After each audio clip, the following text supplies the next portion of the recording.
안녕하세요, 지우입니다. 오늘은 제가 ADSP 자격증을 딴 후기 그리고 합격 팁에 대해서 얘기를 하려고 영상을 켰습니다. 일단 오늘 제가 할 얘기를 먼저 말씀을 드리자면은 ADSP를 공부하기 전 저의 상태, 저의 스탯 그런 것들을 말씀을 먼저 드리고요. 그 다음에 ADSP가 뭔지 간략하게 설명을 해드릴게요.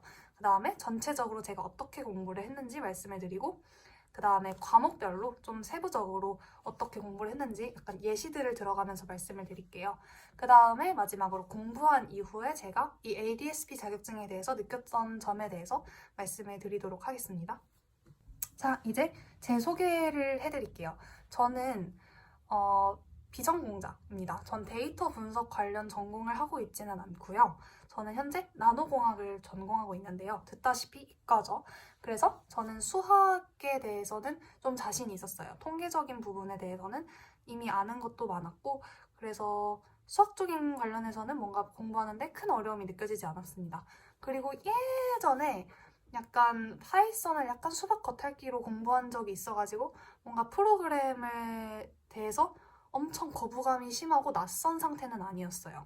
그리고 저는 이번에 공부할 때 인강을 수강하지 않았고요. 이거 ADSP 준비하시면 다들 아실 이 문제집만 활용해서 혼자 공부를 했습니다. 공부하는데 든 시간은 딱 공부한 시간만 따지면 한 3주 정도 걸렸고요. 공부할 때는 보통 하루에 하루치나 이틀씩 공부를 했습니다. 이거 문제집 보시면은 총 30일에 걸쳐서 문제집을 공부할 수 있게 나뉘어져 있거든요. 그 나뉘어진 것을 하루치나 이틀치씩 공부를 했습니다. 그래서 그날 공부하는 양에 따라서 하루에 1시간 반 정도 공부한 날도 있었고 3시간 공부한 날도 있었고 했는데 약간 전 벼락치기로 해가지고 시험에 가까워질 때쯤에는 거의 매일 하루에 3시간씩 공부를 했던 것 같아요. 그리고 저는 27회 ADSP 자격증에 응시를 해서 합격을 했고요. 1과목에서는 20점 만점에 16점, 2과목에서는 20점 만점에 16점, 3과목에서는 60점 만점에 46점을 받았습니다. ADSP가 뭔지 대략적으로 설명을 드릴게요. ADSP는 데이터 분석 준전문가 자격증이고요. 3과목으로 이루어져 있어요. 그리고 셋 다 필기시험을 통해서 응시를 할 수 있습니다. 과목당 몇 점의 점수가 배치되어 있냐면은 1과목 데이터 이해 과목에는 20점, 2과목 데이터 분석 기획 과목에는 20점, 마지막으로 3과목인 데이터 분석 과목에는 60점이 배치가 돼 있어요. 각각의 과목에서 점수를 받아서 그 점수의 총합이 60점 이상이면 합격이고요. 만약에 한 과목이라도 40% 이하의 점수를 받는다면 그거는 낙제로 처리가 됩니다. 그래서 떨어져요. 과목에 대해서 간략하게 소개를 해드리자면 데이터 이해 과목은 데이터 자체에 대한 내용을 배웁니다. 그다음에 데이터 분석 기획 과목은 실제 비즈니스에서 데이터를 분석하는 프로젝트를 어떻게 기획하고 또 어떻게 진행하는지 그런 단계들을 배웁니다. 마지막으로 3과목 데이터 분석 과목에서는 데이터를 분석하는 방법에 대해 배우는데요. R이라는 프로그램을 어떻게 다루는지 그런 함수 코드들을 배우고요. 그 다음에 다양한 데이터에 맞는 다양한 통계 분석 방법에 대해서 배우게 됩니다. 자, 이제 전체 공부 팁에 대해서 말씀을 드릴게요. 일단 제가 공부한 이 책을 보시면은 정말 두꺼워요. 내용이 정말 많거든요. 그런데 이 자격증이 이 많은 시간을 들여서 이 방대한 내용을 다 외울 정도로 중요하지는 않아요. 그래서 저는 다 외우는 거에 집중을 하진 않았고요. 대신에 이 문제집에서 설명하는 것에 좀 주의를 기울여서 밑줄을 치면서 읽으면서 머릿속에 이 내용을 남기려고 노력을 많이 했어요. 그 다음에 개념을 공부하고 나서 바로 문제를 풀지 않았어요. 왜냐면 문제의 수가 적기 때문에 문제가 아깝다고 생각을 했거든요. 그래서 그러니까 개념을 일단 공부한 다음에 좀 며칠이 지나서 개념을 잊었을 때쯤 그때 공부한 개념을 여기 책 앞에 있는 합격 마법 노트라고 정리해 놓은 부분이 있거든요. 이 정리해 놓은 부분을 다시 읽어가면서 그 개념을 다시 상기시킨 다음에 그 다음에 다시 그 개념에 대한 문제를 풀었습니다. 그 다음에 문제를 풀 때 약간 긴가민가하거나 헷갈리는 부분 또는 모르는 것들을 다 체크를 했어요. 다 체크를 한 다음에 이제 문제 풀고 채점을 한 뒤에 그 틀린 것과 그 다음에 제가 체크해놨던 것들에 대해서 다 주석과 해설을 달아놓으면서 약간 모르는 문제들, 틀린 문제들에 대해서 모두 다 꼼꼼하게 분석을 하려고 했습니다. 그다음에 마지막으로 제가 개념을 공부할 때 무조건적인 암기를 하지 않고 그냥 이해를 하려 하고 정독을 하면서 머릿속에 남기려 했단 말이에요. 즉 완벽한 암기가 되지 않았죠. 그래서 문제를 풀 때 많이 틀렸어요. 문제에 나왔는데 제가 암기를 못해서 틀린 애들은 다시 개념을 짚어가면서 이번에는 조금 암기를 하려고 노력을 했습니다. 근데 이게 조금 실제로 도움이 된 게 책에서 본 기출문제 중 되게 여러 문제를 실제 시험장에서 봤거든요.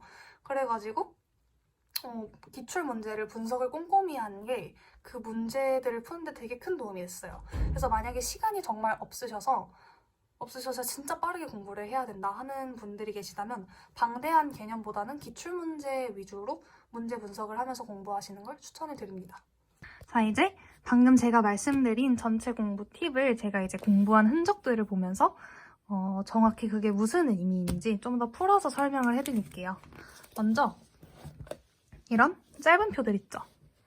이런 짧은 표들은 아무래도 외우기가 쉬우니까 그냥 외웠어요. 그냥 짧은 내용들이니까.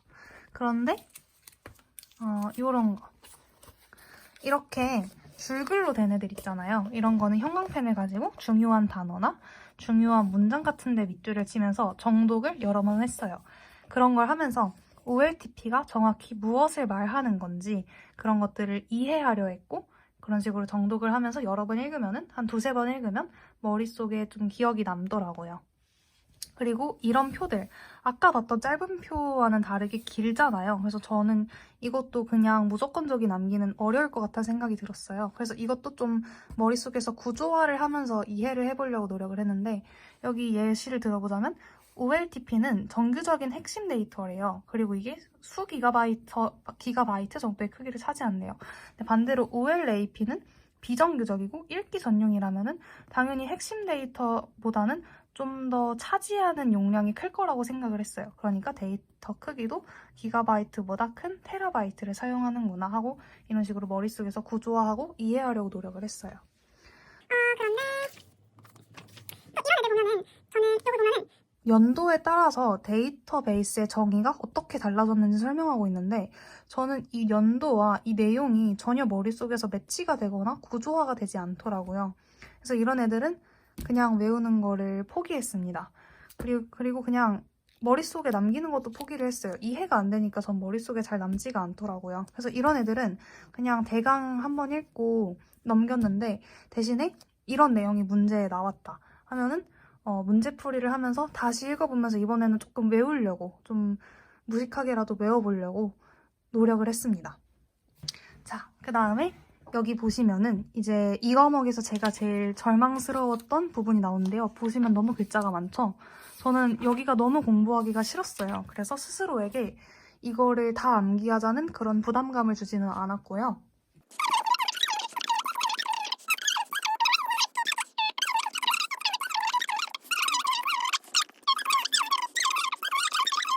만약 비즈니스 이해에 이런 것들을 투입해서 비즈니스 이해를 한다면 비즈니스 이해 및 도메인 문제점을 내가 그 결과로 얻을 수 있겠지?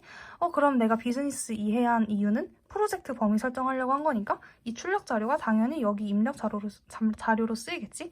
이런 식으로 좀 체계화해가면서 구체적으로 이해를 해보려고 노력을 했습니다. 그런 식으로 여기도 그냥 다 그렇게 공부했는데 그러면 조금 집중도 잘 되고 덜 스트레스 받고 공부하게 되더라고요. 자, 이제 제가 어떻게 문제를 풀었는지 말씀을 드릴게요. 이거는 1과목 문제인데요. 이렇게 보시면은 모르는 거, 헷갈리는 거에 대해서 다 별표를 쳐놨어요. 이게 뭐지? 이런 식으로. 그다음에 문제를 나중에 채점을 한 다음에 이제 제가 표시를 해놨던 것들에 대해서 하나하나 이런 식으로 해설을 달면서 이제 문제에서 모르는 개념이 없도록 최대한 노력을 했어요. 하지만 이번에도 안 외워지는 건 아니었고 그냥 최대한 이해할 수 있는 것, 최대한 머릿속에 남는 것들만 기억을 하려고 노력을 했습니다.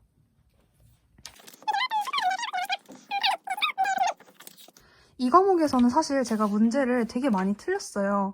그리고 틀렸는데 약간 1과목 문제 풀 때는 세부적인 거에서 틀렸다면 이 과목에서는 그냥 커다란 개념에 대한 문제, 좀 쉬운 문제 다 틀리더라고요. 그래서 뭔가 하나하나 세부적인 해설을 달지는 않았고 대신에 이거 틀린 거를 파악한 다음에 제가 정말 무엇을 모르는지 그런 제가 모르는 큰 개념들을 여기에 이렇게 정리를 해놔서 나중에 개념을 다시 보면서 제가 모르는 것에 대해서 다시 한번 정리를 하려고 노력을 했습니다. 3과목을 어떻게 공부했는지 말씀해 드릴게요. 3과목 공부에는 R 프로그램 공부랑 통계 분석 공부로 나눌 수가 있거든요. 그 중에서 R 프로그램은 그냥 R을 직접 깔아서 공부를 했어요. 여기 보시면 R바인드랑 C바인드랑 라는 코드가 있죠. 저는 이 코드를 실제로 적용을 했을 때 무슨 결과가 나올지 이렇게 글로만 봐서는 잘 모르겠더라고요. 그래서 실제로 제 노트북에 R 프로그램을 깔아가지고 이제 데이터 프레임을 만들어서 이 코드를 적용을 해봤어요. 그랬더니 이제 여러 가지 데이터 프레임에 따라 나오는 여러 가지 결과값을 보면서 이 코드가 실제로 무엇을 의미하는가를 좀 더 정확하게 알 수 있었고요. 그 다음에 이제 제가 안 것을 좀 기억하려고 노력을 했죠. 그 다음에 R 프로그램에 대한 문제를 풀 때도 이런 식으로 하나하나 주석을 달아가면서 공부했어요.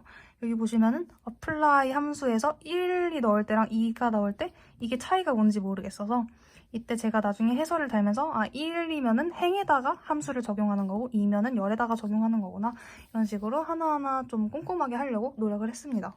자, 그 다음에 통계 분석은 어떻게 공부했냐면 항상 언제나처럼 1과목, 2과목, 그 다음에 다른 과목을 공부할 때처럼 이렇게 정독을 하면서 공부를 했습니다.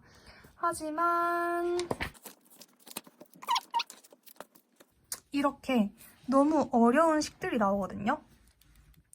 그런 식들은 그냥 외우는 거를 포기했어요. 그냥 이해할 생각도 안 했어요. 그냥 줄글만 열심히 이해하려고 노력을 했습니다. 그다음에 여기 통계 분석 공부하다 보면은 이렇게 R코드 문제가 나와요. 이 경우에는 R코드 요 예제에 달린 설명을 읽고 이 설명에 나타나는 숫자, P값이 0.0581이다. 결정계수가 0.8341이다. 이 숫자가 이 R코드 예제에 어디 나타나는지를 파악을 했죠. 보시면 이 숫자는 여기 나타나고 여기 요 숫자는 여기 나타나죠. 그래서 이런 것들을 파악해서 이 P값이 R코드에서 어느 위치에 나타나는지를 파악을 했거든요. 그러면은 나중에 비슷한 유형의 문제가 나왔을 때 제가 이 숫자가 무엇을 의미하는지 알 수 있으니까 문제를 풀기가 훨씬 수월하더라고요. 이 페이지를 보여드리는데 이 페이지는 왜 보여드리냐면은 여러분들께 용기를 심어드리고 싶었어요. 저는 공부할 때 항상 절망스러웠거든요. 방금 전에 막 이렇게 학습 노트 보면서 이제 상기한 내용인데 그럼에도 이렇게 틀리면은 실제 시험장에서는 얼마나 틀릴까 60점 못 넘는가 아닌가 이런 생각을 했는데요. 이렇게 문제를 많이 틀려도 좀 꼼꼼하게 오답 분석을 하고 하다 보면은 좀 머릿속에 남는 게 생기더라고요. 그래서 결국은 저도 땄잖아요. 그러니까 저는 여러분들도 할 수 있을 거라고 생각을 해요. 그래서 좀 너무 문제 많이 틀린다고 겁먹지 마시고 포기만 안 하신다면 누구든지 딸 수 있을 거라 생각을 하니까 그냥 응원을 해드리고 싶었어요. 이제 공부한 이후 제가 느낀 점에 대해서 말씀을 드릴게요. 너무 방대한 양에 대해서 적은 양의 문제를 내기 때문에 문제가 너무 얕고 쉬워요.